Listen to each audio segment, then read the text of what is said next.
Pessoal, hoje a gente vai ter um papo aqui com o Ricardo Saraiva, que é um programador full stack, onde eu acreditava que ele era o back-end da vez, mas ele é full stack. E aí, Ricardo, quais são as tecnologias que você tá, pra ser presente pra galera? Então, hoje eu tenho trabalhado muito com React, né? Tanto o web quanto o native para mobile, né? Então, essa é a tecnologia que eu mais tenho usado aqui no dia a dia, né? Tenho usado muito para documentar projetos, essas coisas, Storybook, né? Uma coisa bem legal aí que a gente está usando bastante aqui na empresa também nos projetos.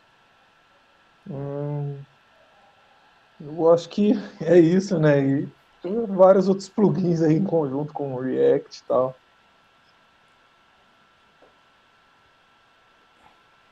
Referente ao Storybook, eu vi pouca coisa sobre ele, eu vi que ele tem uns componentes dele, mas o pessoal tá usando bastante ele. Ele automatiza o esquema de documentação ou você simplesmente usa os componentes dele para Então, poder ele fazer a funciona da documentação seguinte de forma, um né? projeto?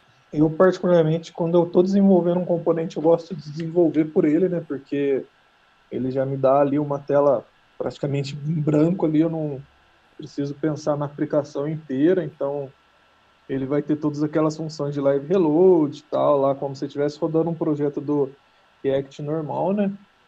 E o que você faz nele praticamente é você colocar lá o seu componente, né? Você vai lá, coloca o sinal de menor, o nome do teu componente, maior, importa ele como se estivesse importando ele num projeto normal. E ele já vai te documentar isso para você, né? Você já vai ter lá o preview do componente e você vai ter lá a tag que foi chamada para usar, né? Aí, se você quiser ter algumas coisas de documentação a mais, você pode colocar alguns plugins, né, que eles chamam de add-ons lá. Então, tem um que, por exemplo, quando você quer documentar as propriedades do teu componente, você vai lá e usa o prop types lá do React normal lá, e ele já vai documentar para você de forma automática. Então, ele praticamente ele automatiza essa documentação, assim, você tem um custo muito pequeno para documentar, né, de uma maneira muito simples assim, que é muito rápido, né? Então, ele agiliza muito você, quando você precisa documentar algum componente. Então, Mas nesse caso, então, Ricardo, te cortando aí, ele tem que. Você tem que ter storybooks dentro sim, do sim, você projeto para você configura ele no seu poder projeto. documentar ele. Você configura ele no projeto ali, e ele já gera tudo para você, Entendi. assim, é bem simples mesmo para documentar. Você não precisa ficar escrevendo nada muito complexo, a não ser que você queira deixar um texto lá do componente, tal coisa do tipo, mas geralmente é muito rápido, sabe? Assim, e isso aqui para a gente facilitou demais algumas coisas que, para não. Quando, se uma pessoa nova entra no projeto, né? Por exemplo, eu não estou trabalhando em tal projeto e alguém está lá no projeto, aí se eu vou entrar naquele projeto, eu já consigo ver os componentes que tem, como é que eu faço a chamada dele sem ter que ficar olhando no código quando está chamando aquele componente para mim ver ele. E às vezes aquele componente ele pode ter o layout dele pode mudar, ter várias variações de layout de acordo com propriedades. Então é bem simples de documentar isso no Storybook, facilita muito a entrada de pessoas novas no projeto. Você vê os componentes que já tem no projeto e não fazer o mesmo componente mais de uma vez. Então ele agiliza demais nessa parte, assim, facilita demais. E quando você vai usar o Storybook no projeto, então para você diferenciar ele das outras componentes, a extensão dele muda? Tem alguma Não, na particularidade na forma verdade de ele é salvar bem algo que é do, flexível do nessa maneira de Storybook? você vai documentar ele, né? Então, você que cria isso, assim, geralmente por padrão a galera cria, ou você cria uma pasta para ele, ou dentro de cada componente teu você cria um arquivo .story.js, você configura para ele ler, né, no teu diretório. Se você seguir um padrão que é meio comum, que é dentro de src/components, lá você ter cada componente teu, Então, dentro de cada pasta, de cada componente, você vai ter um arquivo .store.js com o nome do teu componente e esse arquivo, o Storybook vai carregar ele automaticamente. Então, nesse arquivo, o que você vai ter que configurar de maneira meio simples assim? Você vai ter que configurar um título, né, para aquele principal, né? Vamos supor, por exemplo, forms, né, para elementos de formulário. E aí cada componente que você vai adicionando, você tem um subtítulo para ele lá que vai ser ele vai ficar dentro de um tópico, né? E você vai ter uns links dentro desses tópicos. Então você vai ter lá, por exemplo, input.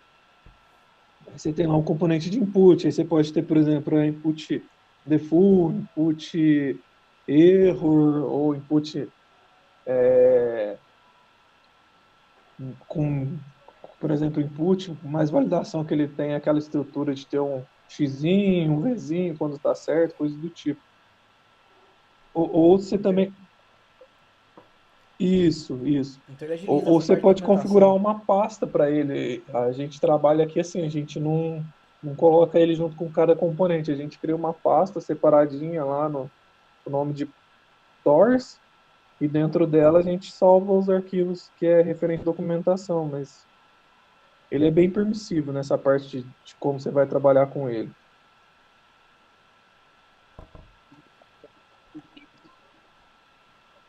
Bacana. E ele tem algum CLI pra usar Ele nele? você Ou tem consegue que configurar instalar no ele com Babel, na unha npx, nele? né? E você adiciona ele no projeto, né?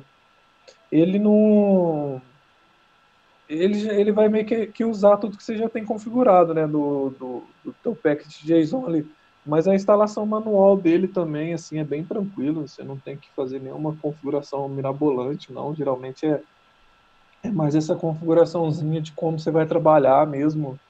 Se você vai ler os arquivos de .store.js dentro de cada pasta, de cada componente, você vai ter uma pasta separada. Geralmente é mais isso que você configura. Se você quer que ele roda numa porta específica, porque dependendo da instalação, cada hora ele sobe numa porta também, o que também não muda muita coisa, mas ele não. Para você usar ele no básico, assim, você não precisa se preocupar muito com configurações, não.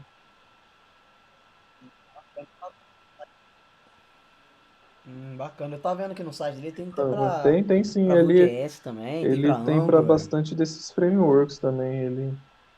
Ele é um projeto bem legal, bem massa, assim, ele facilita muito e eu vi que tem algumas coisinhas, esses dias eu vi que saiu uma ferramenta lá, o Zeppelin, você consegue fazer integração com o Storybook do teu componente no teu Storybook, como por exemplo, numa interface lá que você criou com Adobe XD, coisas do tipo. Dá para integrar ele com umas outras coisas, ele fica bem massa, assim, dá para fazer muita coisa com ele, assim.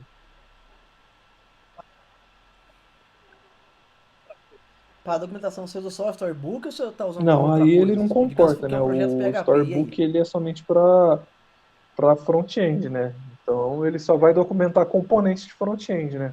Que é a ideia dele. Para PHP desse tipo assim, aí você tem que usar Ah, algum entendi. API Bootstrap da vida, o próprio Postman, né? Que é o que a galera usa aí todo dia para fazer a request no dia a dia, você consegue documentar por ele também. Sim, Isso é legal, você não sabia sim, não ele do gera uma Postman. documentação baseada nos Faz documentação endpoints que você também. tem ali. E, inclusive, você tem uma parte online do Postman, do próprio Postman, que você consegue publicar isso, entendeu? E ela fica disponível já.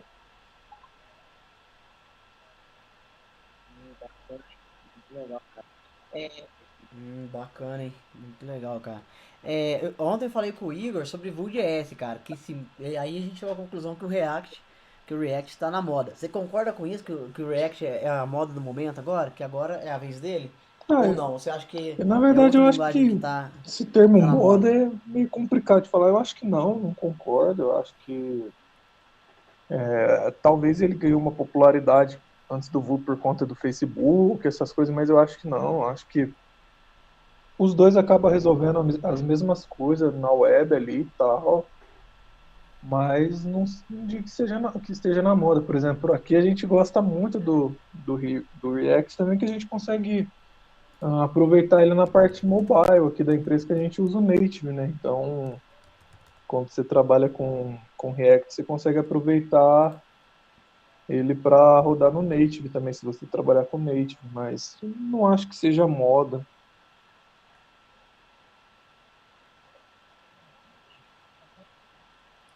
Segundo o Git, a popularidade do React vai aumentando de forma Uhum. absurda em comparação com o Vue ou com o Angular Core. Ele realmente está aumentando muito. Você acha que o Facebook então, tem uma grande influência sobre isso? Por ser do Facebook, assim, que é uma rede social mais usada no mundo atualmente, e ele ter uma linguagem do framework dele, você acha que isso influencia Não sei bastante que na eu acho escolha que do framework hoje? ele faz o marketing, né? Pelo menos para você conhecer a ferramenta, às vezes você tem uma grande empresa por trás, ela faz o marketing, né? Que, né, por exemplo, assim, o Angular 1 ele estourou por conta disso também, né? Tinha o Google por trás, ele quando saiu o Angular 1. Lógico que o Angular 1 ele resolveu muitos problemas que a gente tinha na época, né? Ele meio que deu esse pontapé que a gente vê hoje da galera trabalhar dessa forma, tudo com estado, você muda, já atualiza lá, né? Acho que ele foi um dos primeiros a fazer isso. O Angular, eu acho que ele só não se manteve muito porque a galera, quando foi fazer o 2 lá, teve uma quebra enorme de compatibilidade, né? Então ele meio que mudou a forma de trabalhar também. Mas eu acho que ela, assim, eles lançam algumas tendências, né? Às vezes, assim, essas empresas grandes, né? E o que garante também que o produto vai ficar no mercado é ele ser bom, né? Não fica que foi só porque é uma empresa grande que colocou, mas eu acho que não, acho que não é isso que dita o React está no mercado, eu acho que é porque ele é bom mesmo, ele resolve bastante problemas, assim, não é um negócio difícil de aprender.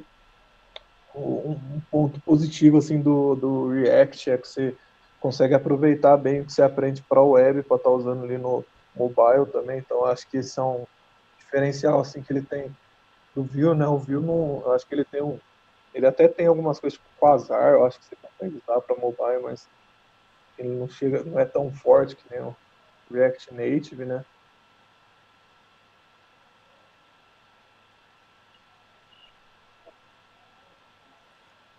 Referência ao React, no ano passado, no ano retrasado, na verdade, 2018, ele estava com 32 mil dependências. E o Vue tinha 9 mil dependências.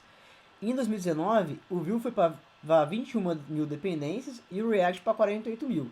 Essa quantidade de dependência que um framework precisa, você acha que influencia o desenvolvedor hoje a escolher o framework ou o Eu pessoal tá acho nem que aí não, com acho que as quantidade de pessoas dependência e não só nem instala? vê, né? É difícil quem olha ali a Node Modules, né? Porque a Node Modules é um negócio.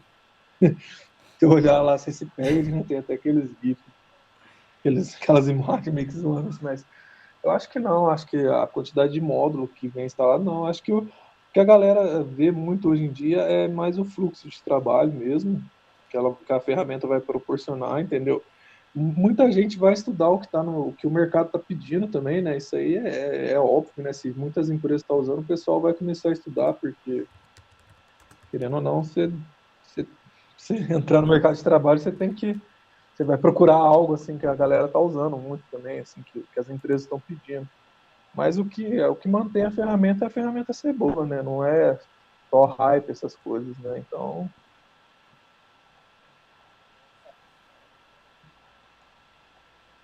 Até porque a moda do momento agora que o pessoal mais fala é Flutter também, né? Então, eu acho que o React é o menino das horas de ouro. Continuando nosso papo de React, como é uma ferramenta do Facebook, o Facebook tem no próprio Git dele uma parte de React 360, que é usando VR, uhum. né? Realidade virtual. Você chegou a trabalhar já com isso? Fez alguma coisa já usando essa ferramenta do Hum. React? Essa Não, parte não, do ainda React não, ou não não? cheguei a ver Não chegou a ver nada, ainda. nada nesse tipo não cheguei a estudar nada nesse tipo. Mas na verdade o React, né, também assim, além do Android, da web, né, que é o mais comum da gente usar, o React tem nem no Netflix, né, eles usam o React para o aplicativo da TV. Uma vez eu vi no podcast lá. Só que isso é um projeto fechado da Netflix e tal, assim, mas o React você tem essa possibilidade também de usar, né, em outras interfaces, né, que não seja as que a gente acha as mais comuns, que é a web e o mobile, né?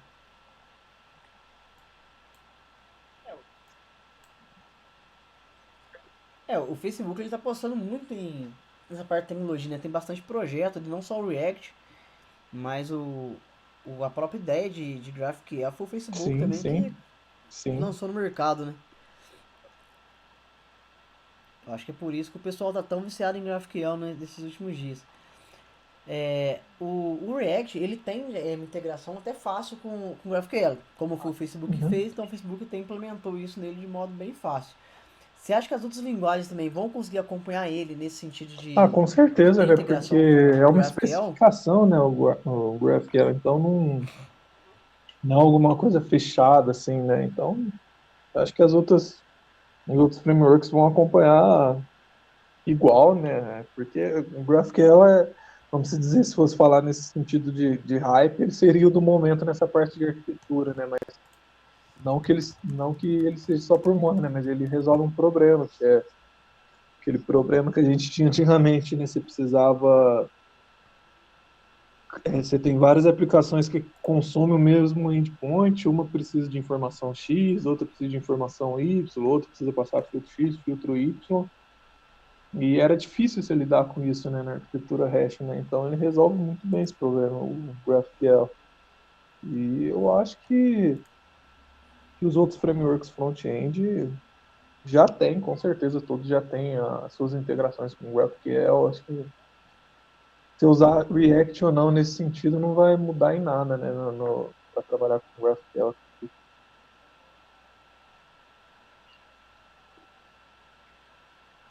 Você acha que eu fiz a mesma coisa? Ricardo, eu não sei se você chegou a acompanhar, o Adonis, ele agora na versão 5 dele tem TypeScript. E eu vi que muitos frameworks, eles estão aderindo ao TypeScript. O React, eu vi alguma coisa com ele, mas não nada oficial ainda, usando TypeScript. E eu queria saber a tua opinião sobre isso. Se vale a pena os outros frameworks aderirem ao TypeScript, como o Igor falou, é um JavaScript que transpila para JavaScript, ou se vale a pena ele manter a ideia só funcional dele, sem ele é, aderir Então, ao TypeScript como os o outros frameworks React estão ele aderindo. tem uma parada para lidar com tipo, né, que é do próprio Facebook, se eu não me engano, que é o Flow, né, também, assim. Mas tem um pessoal que usa com TypeScript, tem gente que usa o Flow para essa parte de tipagem, né, que o JavaScript ele não- ele ainda não tem um suporte hoje tão forte nativo com essa parte de tipagem, né, e tal. Eu acho que a tendência no React, no momento, eu acho que é isso ser aberto, né? Uma escolha do desenvolvedor. Tem empresas que preferem trabalhar com TypeScript, tem empresas que não têm projetos, que às vezes empresas que trabalham alguns projetos com TypeScript ou não. Eu acho que isso vai ser uma escolha é uma escolha mesmo, assim, vai ficar um negócio meio que em aberto, não vai ter nada que force a usar ou não.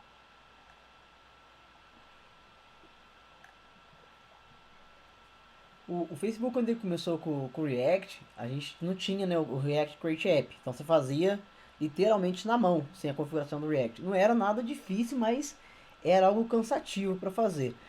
Com o React Create App, o pessoal deixou de usar o Webpack, de configurar o Webpack manualmente, para usar o React CLI. Você acha que tem alguma diferença em você saber configurar o React sem usar o CLI dele? Ou todo programador que vai usar React tem que saber Depende usar o muito, né? Webpack? Se você for fazer a configuração básica do React, o Create React App, ele resolve bem os problemas. Às vezes você precisa fazer algumas configurações específicas, né, para trabalhar, por exemplo, com ESLint no projeto, algumas coisas.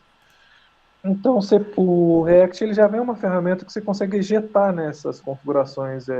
Quando você cria o projeto com Create React App, que ele até deixa o package.json limpo lá, que ele meio que esconde as dependências que ele está usando. É simples, você pode ejetar o React caso você precisar fazer alguma configuração mais avançada. Mas eu acho que não. Para você começar a trabalhar com React, você não precisa saber configurar todas aquelas coisas do Babel. Lógico que quanto mais conhecimento você tiver dessas coisas é importante, é bom. Dependendo do que você for querer rodar no seu projeto, dependendo do tipo de configuração que você precisar ali do Webpack, você vai ter que injetar o React, fazer alguma configuração na mão. Tem até alguns plugins que eles suprem algumas necessidades que, por exemplo, para você configurar um Slint, dependendo da forma que você fosse configurar, você teria que injetar o React e tem uma biblioteca que chama ReScript. Ela consegue fazer essas integrações que antes você precisava injetar o projeto.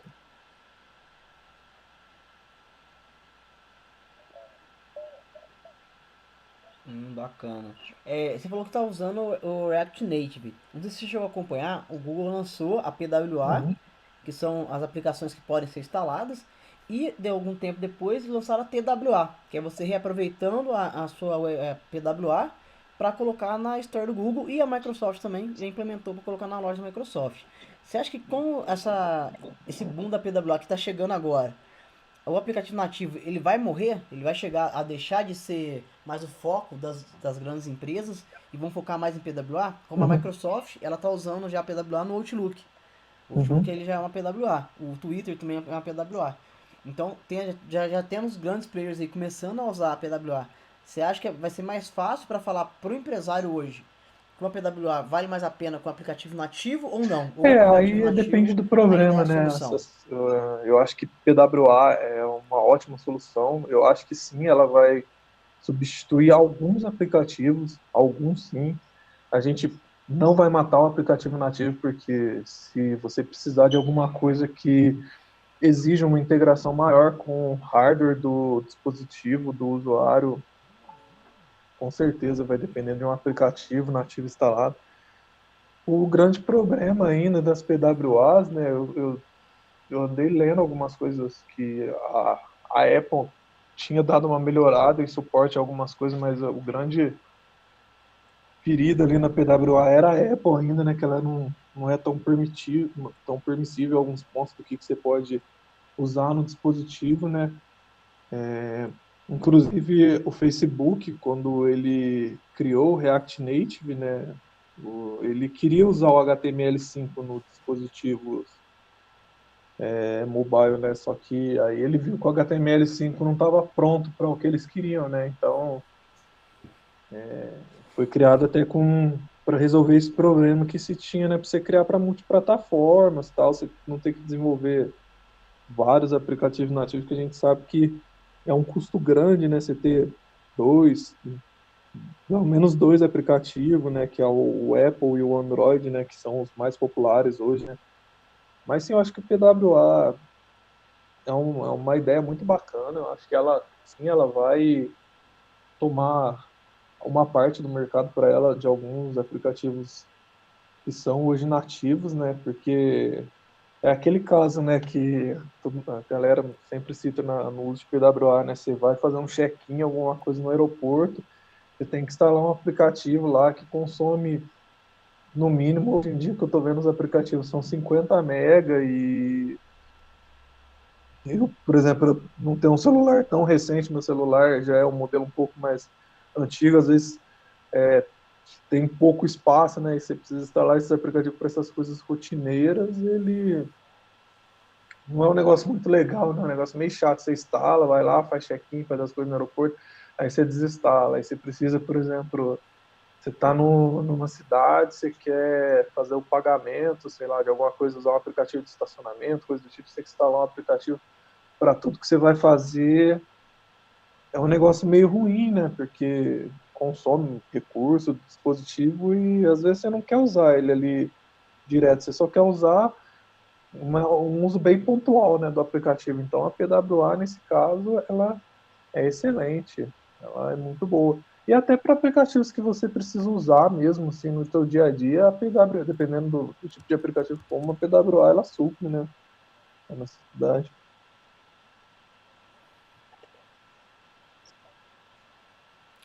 Desde quando não tem integração com o hardware, ela até atende, né? Que ela ainda não sai 100% integrado até com o dispositivo. O React, ele tem agora, não sei qual versão que ele tem, se foi da 14 ou da 15, que ele já tem um esquema de PWA dentro dele. Ele já gera no Service Work, já gera um manifest, já para agilizar o pessoal a tá criando uma aplicação que é uma PWA, mesmo sem a galera saber que está acontecendo lá. Essa implementação do Facebook, a PWA, que é uma coisa da Google, foi algo que realmente surpreendeu, que eu não achei que ia ser tão rápido. Que nem o Angular atendeu a PWA tão rápido como o React atendeu. Você acha que essa tentativa da Google aí de colocar a PWA no mercado é para desfavorecer o React Native Eu ou acho que não tem, não, acho não que tem no uma caso da briga entre PWA, corporações aí aí? ela foi uma solução para tentar resolver um problema que essas soluções híbridas tentam resolver, né? Que é você ter que ficar desenvolvendo para várias plataformas, né? E principalmente esse ponto da instalação, né, do aplicativo, né? Você tem um aplicativo lá que você tem que instalar, às vezes, um aplicativo enorme lá só para resolver um problema simples, assim, sabe? Então eu acho que não, acho que a ideia do PWA é para solucionar um problema que realmente eu acho que é interessante, o problema que ela soluciona dessa parte de você não ter que instalar um aplicativo enorme para fazer alguma coisa pontual. E eu acho que não, acho que não tem uma briga de corporação aí, é só mesmo a questão de resolver um problema mesmo.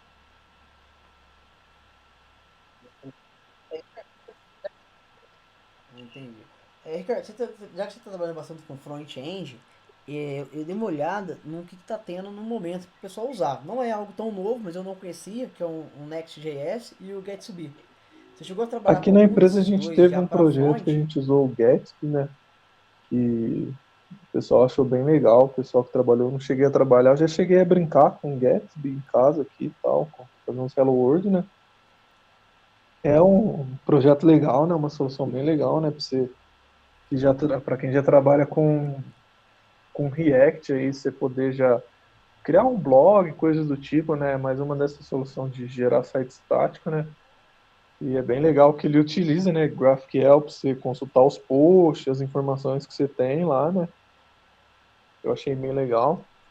O Next eu nunca cheguei a usar, já cheguei a ler um pouco assim. O Next eu acho que ele resolve coisas um pouco diferentes, né? Como ele tem algumas configurações para você trabalhar com server-side hand, coisas desse tipo, né? Para quando você precisa de SEO, coisas desse tipo, né? Que como o React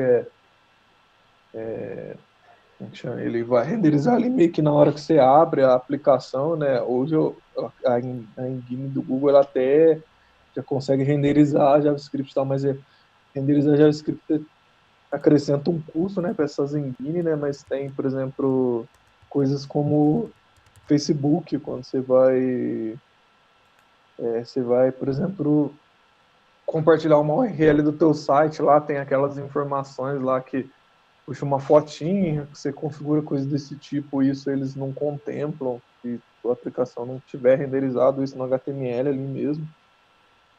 Então, eu acho que são tecnologias interessantes, resolve alguns problemas interessantes que realmente você tem a criar essas aplicações com qualquer um desses frameworks, seja Vue, React, Angular. Eu acho que ela é bem interessante.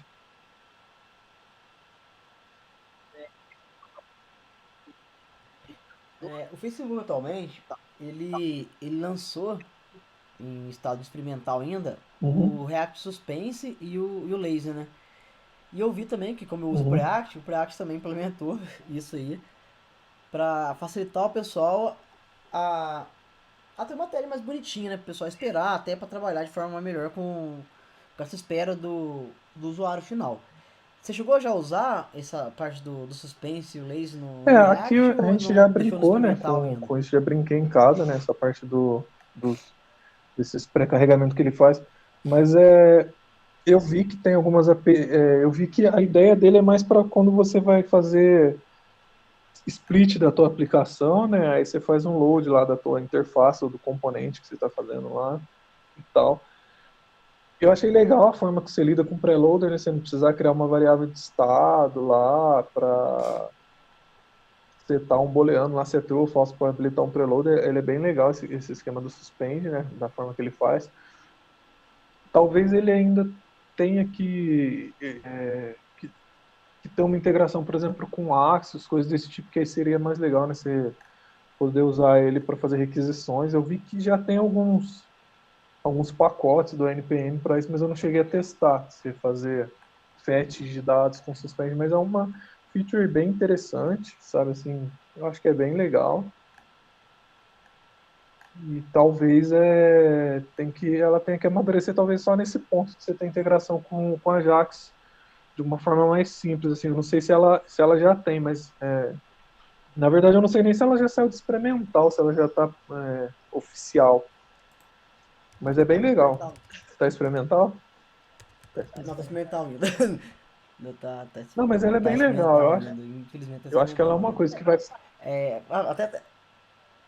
Pra ela Sim, sair sim, de a experimental vai demorar um Contact tempo ainda. API, quando ela saiu experimental, ela demorou um pouquinho para sair, mas é bom que a galera testa, vê o que dá para ser feito também, né, com ela, mas eu acho que ela vai ser uma coisa bem legal, é bem massa para lidar com o preloader com ela, você ter um código mais limpo, né, assim, e vamos esperar sair, hein, do experimental, né, para pôr em produção.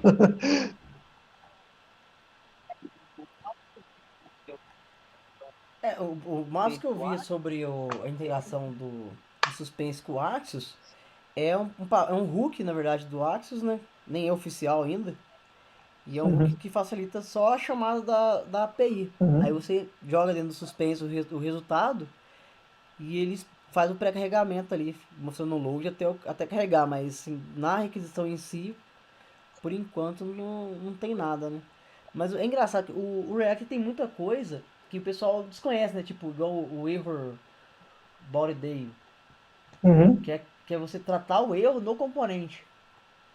Pouca gente chega a usar aquele tipo de componente do React. Eu mesmo usei só uma vez, se eu não me engano, pra fazer tratamento de erro do componente. Mas é difícil ver alguém usando, né? Assim, esse tratamento de erro, usando até mesmo os hooks hoje ainda. O pessoal ainda tem dificuldade pra usar. Quem tá começando com React, que Uhum. já nasceu nessa época de React Hooks, consegue usar fácil. Mas pra quem veio do React, da parte de componente, tinha que estender o componente. Pra mudar pra hook, eu senti que o pessoal. Teve até gente que parou de usar o React por conta dessa alteração que não foi tão grande como a do Angular 1.2. Você acha que essa implementação dos hooks no React trouxe um ganho muito grande para a comunidade ou você acha que muito programador deixou de usar o React quando chegou os hooks? Principalmente o hook de use state, que tirou o estado da forma que a gente Na conhecia verdade, ele só para criou ser uma um nova hook também. abordagem, uma nova forma que você consegue trabalhar, né? Se você ainda consegue trabalhar com class normal no React, né? Não tem problema nenhum. Você consegue usar a funcionalidade como da Context API lá, que você tem o use context, você também consegue usar em classe também, sem problema nenhum. Eu só acho que ele só implementou uma outra forma de você poder trabalhar, né? Antigamente a gente tinha os componentes statefuls, né? Quer dizer, os states, né? Que a gente criava em funções, né? E os hooks só permitiu que a gente adicionasse algumas funcionalidades de manipular estados com ele, né? Você ter o controle do life cycle ali, mas isso não chegou a matar. Não sei se no futuro vai ser uma coisa que realmente vai sair do React mesmo, a forma de você trabalhar com class, né? Mas eu acho que o pessoal do JavaScript ele tende muito a usar mais, a trabalhar com uma abordagem mais funcional, né? Não com uma abordagem de orientado a objeto, né? Então, eu acho que a ideia do Facebook de criar os hooks é para permitir, né, que essa galera que não prefere essa outra abordagem, não, não queira trabalhar com aquela forma de função de classe, que estender um outro componente, uma coisa que dá uma cara assim que é mais numa pegada orientada a objeto, né? Eu acho que a ideia foi só estender mais o React, né? Você ter mais uma forma de trabalhar e não uma forma de matar como funcionava antigamente as partes de class, sem estender ali o component do React. Eu acho que isso ainda vai se manter funcionando como funcionava antigamente. Então você vai ter equipes que vão trabalhar de uma forma e equipes que vão trabalhar de outra, que vão preferir, né? Não for como o Angular ali, né, do 1x para 2x, ele mudou totalmente a abordagem, tipo assim, tudo que rodava no 1 era meio que difícil de você migrar para dois, assim, de uma forma sem ter um custo grande ali de envolvimento, né?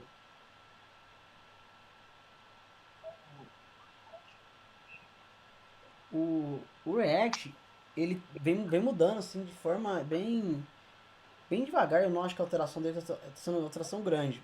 Quando chegou os hooks, não fez um efeito tão grande como veio a Contest API. Você acha que a Contest ela vai matar o Redux ou não? E até porque já dentro do React ele já tem um hook também chamado Use Reducer, que trabalha junto com a Contest para você não usar mais o Redux, que era um pacote até então de terceiro, não era uma coisa do oficial do React.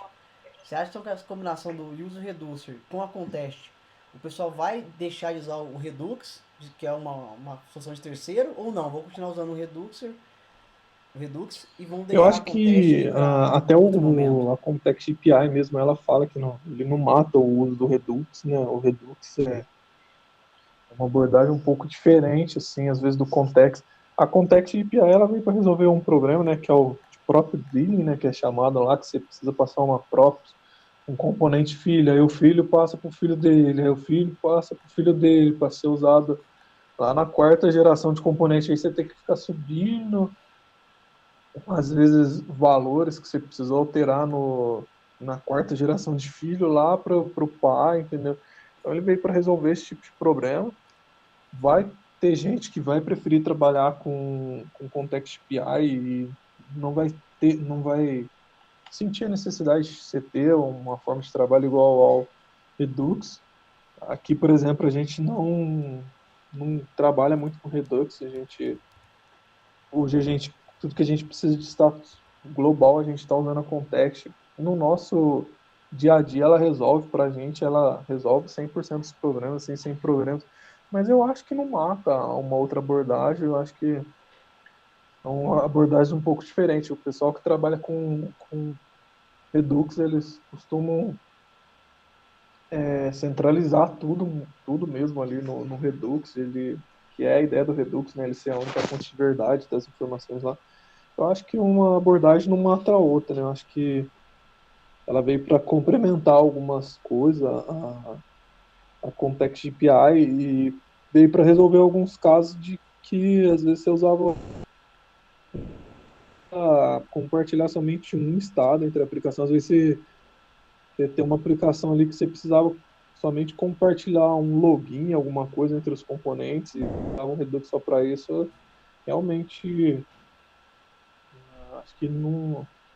Realmente, nesse caso, as pessoas às vezes não. Pode até deixar mesmo o lado para usar a context, mas eu acho que uma abordagem não mata a outra, não.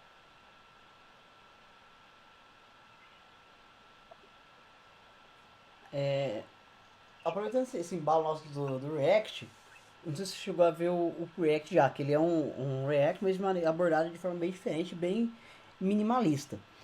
O criador do Preact, Jason Miller, ele tem um foco nessa parte aí de minimalista. Você chegou a ver alguma coisa já sobre aplicações minimalistas com React mesmo ou com algum Mas é framework? minimalista no caso, você fala de recursos mesmo, né? Que eu acho que é o do caso do Preact, não de interface. Isso, Uhum. recurso, ele só Eu instala o que você vai não usar, cheguei a ver sobre o literalmente. Preact, né? Nem assim, muito a ler, muito a fundo. Já vi por cima algum conteúdo assim. É uma abordagem válida, né? Principalmente se for pensar em dispositivo mobile, né? No nosso país, com 3G, 4G, às vezes dependendo dos planos para baixar, você baixar vários recursos, realmente pode ser que seja interessante. Mas eu não cheguei a ver, não cheguei a usar, assim, mas é sempre interessante, né? Você ter outras opções mais leves, porque às vezes faz sentido em alguns projetos realmente você não carregar todo o peso do React ali, né?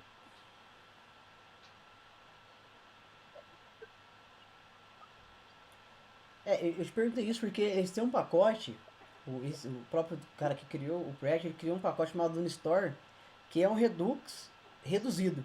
Literalmente, ele criou algo que o Redux faz, uma biblioteca que o Redux faz, tanto por React como por Preact, e ela é a biblioteca muito pequena, ela tem 350 bytes de tamanho. Então, o maior que ela pode ficar é 650 bytes. Então, para um biblioteca fazer o que o Redux faz num tamanho menor que um K é realmente algo muito surpreendente e que eu não vejo o pessoal assim tanto focado em aplicação minimalista. Então acho que a galera tá achando que no Brasil a tendência da internet é melhorar, é algo que eu acho que pode até acontecer, mas de acordo com alguns anos ainda. Então acho que vale assim abordar outros recursos além dos que a gente já conhece, até porque para o usuário ter uma experiência melhor, não ter que ficar aquela tela de load ali eternamente quando você está numa 3G no meio do nada. Não sei se você chegou a ver, já vou te mandar o link depois dessa Unistore pra você dar uma olhada. Sobre o React Native, você acha que para desenvolver hoje, usando o React Native, você tem que ter uma máquina realmente boa para fazer a compilação dele, ou ele não é tão pesado quanto o Eu Android acho que Studio é? você consegue ter um. Ele é um pouco mais leve se você instalar, por exemplo, somente as dependências lá de.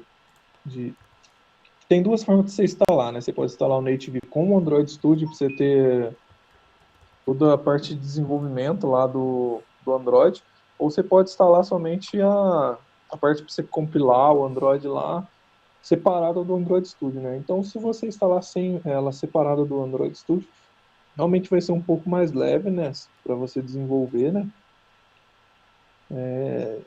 Mas sim, eu acredito que é um pouco mais leve se você instalar dessa forma, assim, você consegue enxugar um pouco ali da forma que o Android Studio ele é um pouco pesado, né? Porque o Android Studio ele é uma IDE, você pode usar um editor de texto, né? Se você configurar somente a interface ali para gerar os binários do Android ali, sem o peso do Android Studio, você consegue enxugar um pouco de recurso, né? Apesar que se também você instalar junto com o Android Studio no Native, né, você não precisa carregar o Android Studio, abrir ele toda hora para você precisar fazer alguma outra coisa muito específica mesmo.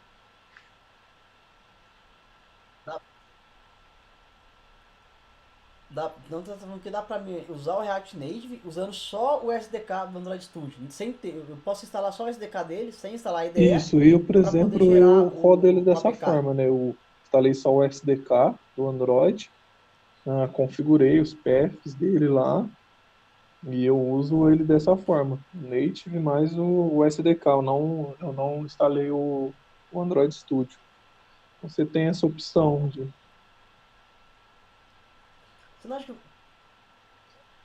você não acha que vale a pena usar o Expo em vez de Tudo usar vai o do Android que você Studio? precisa fazer, né? O Expo, ele sim, dependendo do projeto que você for criar, o Expo, ele é muito mais rápido de se desenvolver a configuração inicial do projeto ali, ele é mais simples para você configurar e para distribuir, né, o aplicativo.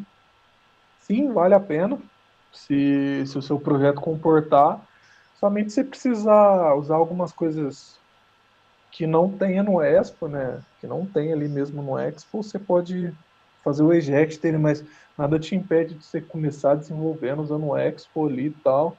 E chegou em determinado momento que você viu que você precisa de algumas dependências que o Expo não suporta, você vai lá e ejeta ele, e vida que segue também.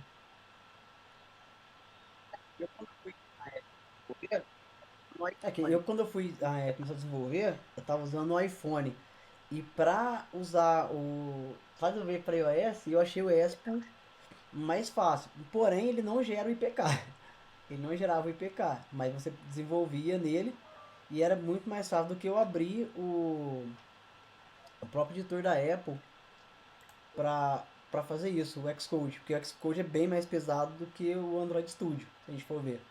Então eu achei ele uma saída bem interessante. Você chegou a desenvolver alguma coisa já No caso, aqui na para iOS empresa, ou só Android? os projetos que eu trabalhei, eles rodam no iOS também. No caso, eu não conseguia testar, né, aqui na empresa, porque eu não tenho um Mac, hoje eu trabalho com um Dell aqui, no Linux, né? Mas sim, pra você ver que é uma coisa assim que é totalmente possível. Eu desenvolvi várias features que tiveram que fazer. Foi raro, assim, algumas features que teve que fazer algum ajuste por não funcionar no iOS, coisa do tipo que eu desenvolvi aqui. Mas sim, já desenvolvi. Aqui só não consigo compilar, né? Porque, enfim, essas coisas. Mas até tem hoje, É, mas hoje é bem caro, né? existem O custo sim é algumas bem soluções, caro. eu nunca testei, mas existem algumas soluções que você tem um Mac include, entendeu? Que você desenvolve na tua máquina normal, no teu computador, lá teu PC normal, lá tal, seja um Windows ou Linux, e você precisa testar para mandar para um iOS aí, desenvolver alguma coisa que está quebrando no iOS, você consegue alugar um Mac, né? Que aí eles chamam essa solução de Mac in Cloud, né? Você tem uma máquina lá que você paga por hora ou por mensal lá para você conseguir usar um determinado período de um Mac para compilar nesses casos de quem não tem Mac e precisa desenvolver para iOS também tem essa possibilidade, né? Aqui no caso não precisa, a gente nunca precisou fazer isso porque tem um pessoal que usa Mac aqui, então geralmente eles testam, se tiver algum problema, eles vão resolver lá. É isso.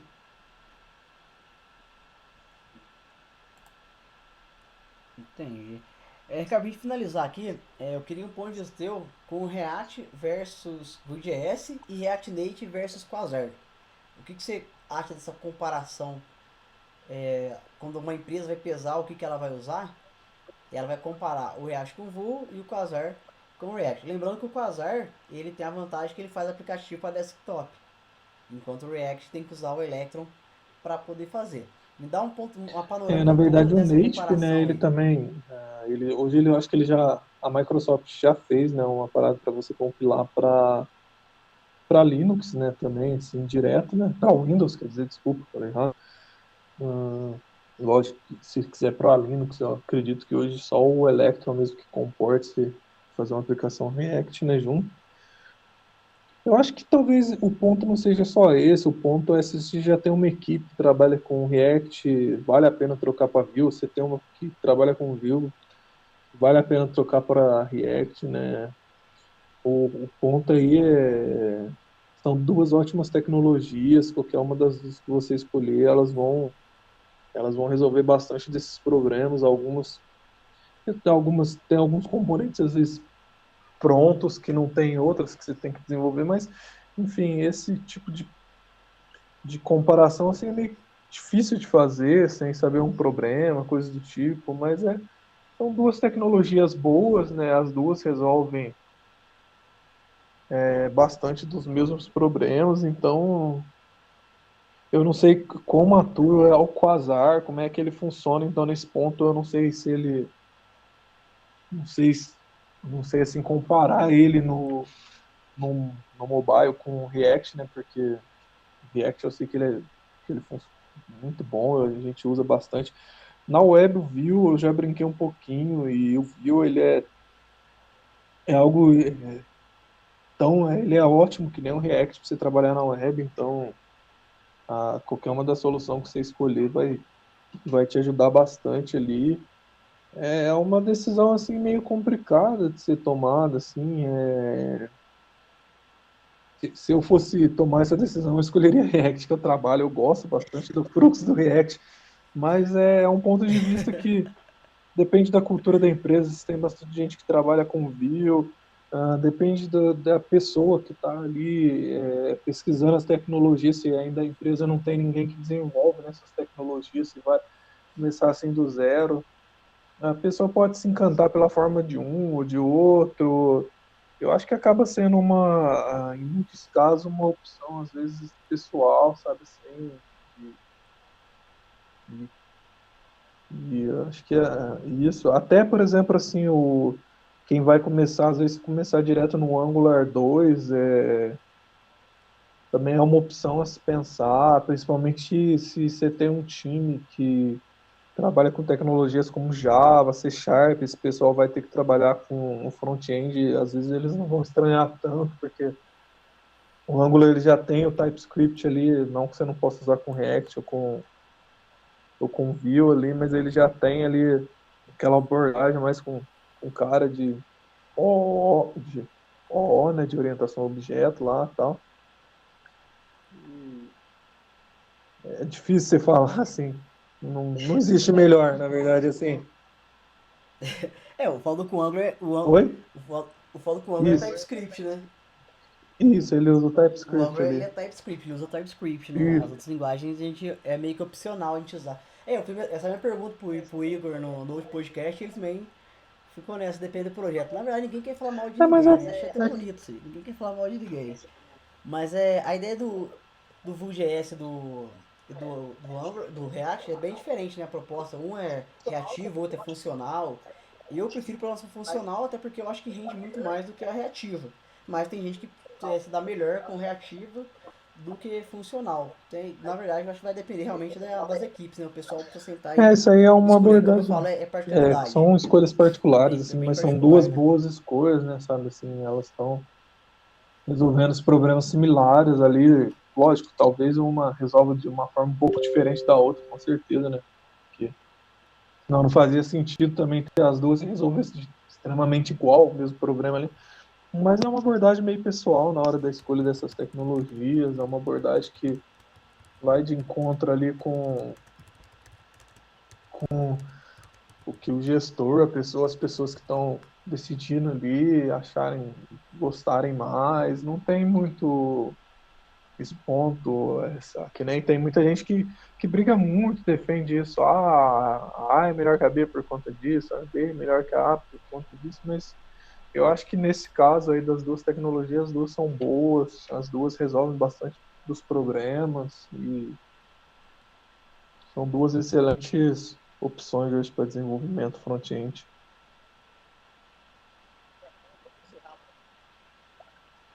Cara, então vamos encerrar por aqui. Foi bem bacana esse papo nosso, quase uma hora nosso papo. Isso que a meta era 40 minutos. Viu que você deixar suas redes sociais pro pessoal, quem quiser entrar em contato. Caso você tenha Facebook, como o Igor não tem Facebook, se você tiver Facebook, YouTube, você passar pra galera aí, que é uma meio da galera até te acompanhar também nas redes sociais aí. Caso Eu você tenho um poste algum GitHub experimento, alguma ali, coisa do né, que tipo. é barra Ricardo Saraiva, né? Facebook eu também eu tenho, mas não posto nada, também não uso muito Facebook também. Ah, Tem o LinkedIn também. Oi? Twitter, você tem? Twitter. Twitter Twitter? também eu não uso tanto hoje em dia. O LinkedIn também é barra, também é Ricardo Saraiva ali no LinkedIn. No Twitter também vai estar Ricardo Saraiva, se procurar lá. Eu não costumo usar tanto o Twitter também, mas eu tenho lá.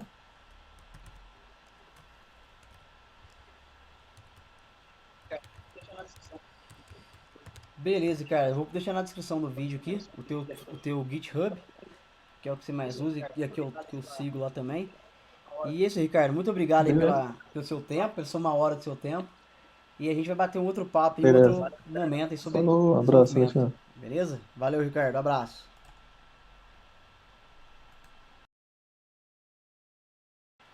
Zero.